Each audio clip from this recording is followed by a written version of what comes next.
Assalamualaikum warahmatullahi wabarakatuh.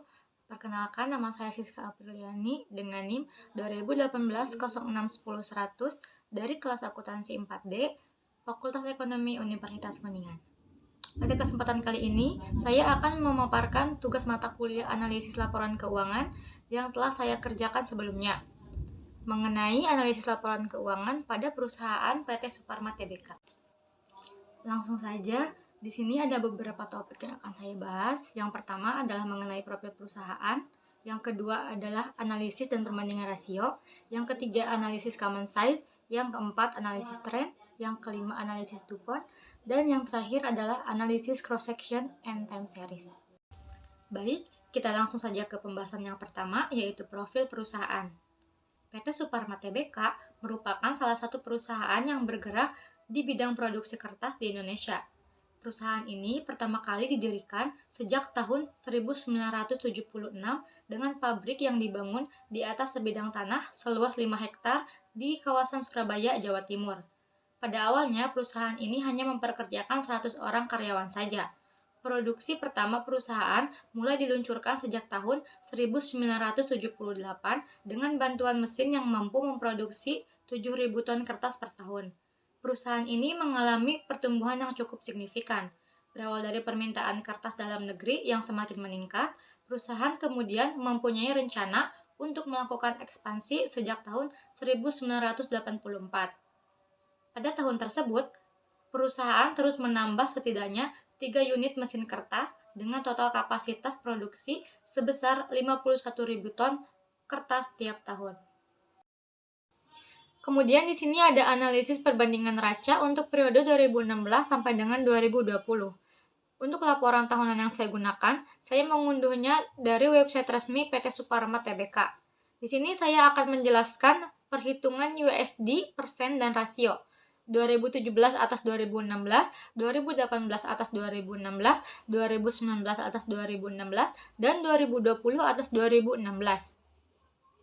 Untuk menghitung USD, di sini kita menggunakan kas dan bank 2017 dibagi dengan kas dan bank 2016.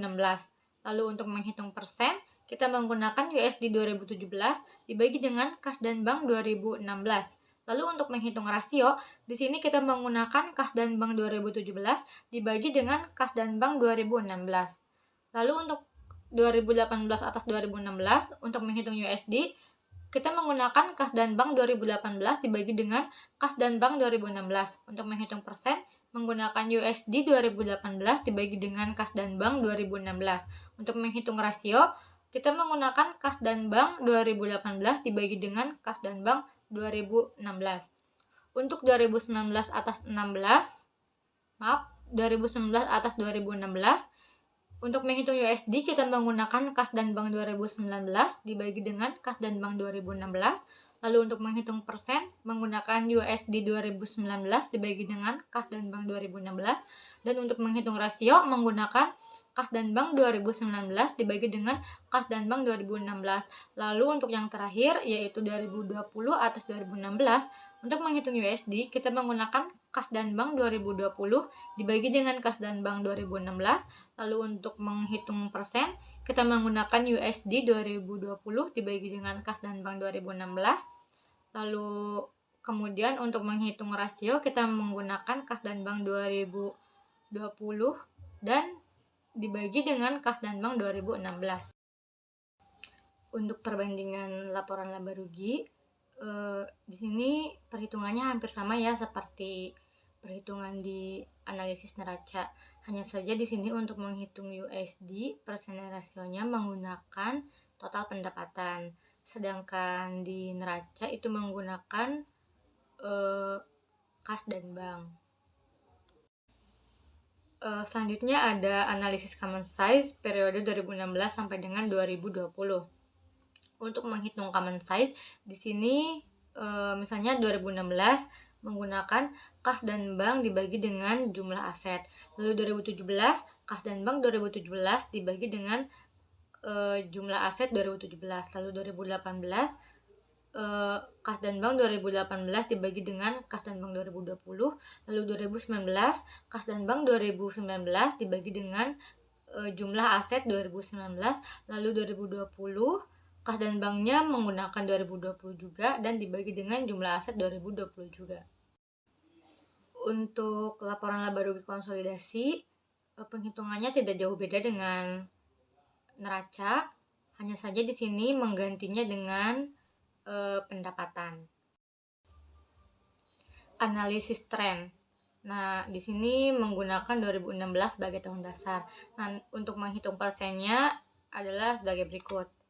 Kas dan bank tahun 2016 dibagi dengan kas dan bank 2016, lalu untuk 2017 kas dan bank 2017 dibagi dengan kas dan bank 2016, lalu untuk 2018 kas dan bank 2018 dibagi dengan kas dan bank 2016, lalu 2019 kas dan bank 2019 dibagi dengan kas dan bank 2016, dan yang terakhir 2020 kas dan bank 2020 dibagi dengan kas dan bank 2016. Kemudian di sini ada analisis tren neracanya tuh dipindahkan ke bawah, ada beberapa sub akun yang dimasukkan ke dalam tabel dari 2016 sampai dengan 2020. Sub akun yang dimaksud adalah yaitu jumlah aset lancar, jumlah aset tidak lancar, jumlah aset, lalu jumlah liabilitas jangka pendek, jumlah liabilitas jangka panjang, jumlah liabilitas, jumlah ekuitas, lalu jumlah liabilitas dana syirkah, temporer, dan ekuitas. Dan di sini juga ada grafik, bisa dilihat gambar di atas. Di sini ada analisis tren dari laporan laba rugi. Untuk menghitung persennya masih sama seperti tadi, cuma di sini menggunakan pendapatan. Contohnya 2016, pendapatan 2016 dibagi dengan pendapatan 2016, lalu pendapatan 2016 dibagi dengan pendapatan 2016, dan begitu pun seterusnya, karena ini menggunakan tahun dasarnya 2016. Lalu untuk analisis tren laba rugi yang akan dimasukkan sub-sub akunnya untuk laba rugi, yaitu ada pendapatan, laba sebelum taksiran beban pajak, laba periode berjalan dari operasi yang dilanjutkan, penghasilan komprehensif lain tahun berjalan setelah pajak, lalu yang terakhir ada jumlah penghasilan komprehensif tahun berjalan. Sama seperti neraca juga, ini yang dimasukkan tuh 2016 sampai dengan 2020. Dan di sini juga ada grafik tren laba rugi. Kemudian ada analisis rasio. Untuk analisis rasio sendiri di sini ada beberapa yang akan dihitung, yaitu rasio likuiditas, rasio leverage, rasio aktivitas, dan rasio profitabilitas. Yang pertama ada rasio likuiditas. Di sini ada beberapa rumus pula yang akan dihitung, yaitu dengan rumus current rasio. Dengan rumusnya total aktiva lancar dibagi dengan hutang lancar, lalu acid test rasio, aktiva lancar dikurangi persediaan lancar, lalu dibagi dengan hutang lancar. Lalu cash rasio, kas ditambah surat berharga dibagi dengan hutang lancar, lalu working capital to total asset rasio, aktiva lancar dikurangi hutang lancar, lalu dibagi dengan total aktiva. Dan itu bergilir dari 2016 sampai dengan 2020. Yang kedua ada rasio leverage dengan beberapa rumus pula yang akan dihitung. Yang pertama ada total debt to total asset rasio sama dengan total hutang dibagi total aktiva. Yang kedua total debt to total equity rasio sama dengan total hutang dibagi dengan total ekuitas. Yang ketiga ada long term debt to total equity ratio sama dengan hutang jangka panjang dibagi dengan modal sendiri. Lalu yang terakhir ada time interest earned ratio sama dengan EBIT dibagi bunga hutang jangka panjang. Lalu ada rasio aktivitas. Di sini ada 6 rumus pula yang akan dihitung, yaitu total aset turnover sama dengan penjualan dibagi dengan total aktiva, lalu receivable turnover sama dengan penjualan dibagi piutang, lalu average collection inventory, piutang dikali 360 dibagi penjualan, lalu inventory turnover sama dengan harga pokok persediaan dibagi dengan persediaan, lalu average days inventory dalam kurung persediaan dikali 360 lalu dibagi dengan harga pokok persediaan. Dan yang terakhir working capital turnover sama dengan penjualan bersih dibagi dengan aktiva lancar dikurangi hutang lancar. Dan itu semua masih sama penghitungannya dari 2016 sampai dengan 2020. Yang terakhir ada rasio profitabilitas. Di sini rasio profitabilitas rumusnya lebih banyak dari yang tadi saya sebutkan. Yang pertama ada gross profit margin atau GPM sama dengan laba kotor dibagi dengan penjualan. Lalu profit margin atau PM sama dengan EBIT dikali 100% dibagi penjualan.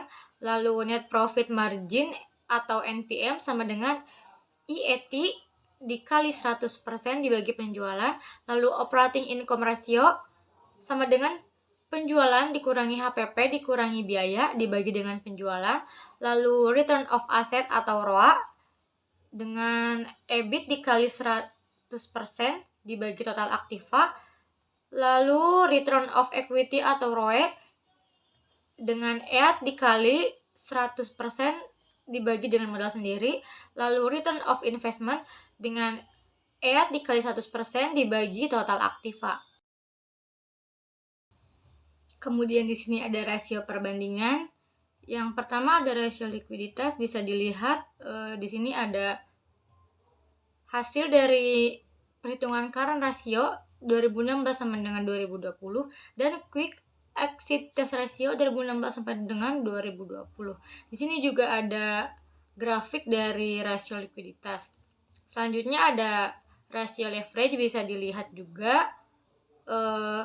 Di sini ada grafiknya pun sama dan ke bawahnya pun bisa dilihat dari gambar di atas ada grafik dari rasio aktivitas dan rasio profitabilitas. Di sini ada analisis DuPont. Untuk sebagai contohnya saya menggunakan yang paling atas ya, tahun 2016. Di sini ada seperti bagan-bagan. Di sini ada penjualan dikurangi HPP lalu biaya operasi dan menghasilkan EAT. Lalu dikurangi lagi atau dikurangi ditambah sesuai dengan rumus yang tertera. Lalu menghasilkan net profit margin, dan ini tuh bertahap hingga ROI dan ROE. Ke bawahnya pun sama, 2017, 2018, 2019, dan 2020 sama, hanya saja tinggal memasukkan angka-angka sesuai dengan periodenya. Misalnya 2017 masukkan penjualannya dari 2017, lalu HPP-nya 2017 pula, dan begitu pun berikutnya. Di sini yang terakhir ada analisis cross section dan analisis time series. Bisa dilihat bahwa untuk di analisis cross section di sini ada listed share atau saham yang beredar PT Suparma 2016 sampai dengan 2020. Lalu ada total ekuitas dalam mata uang rupiah. Di sini ada perusahaan PT Suparma dengan 2016 sampai dengan 2020.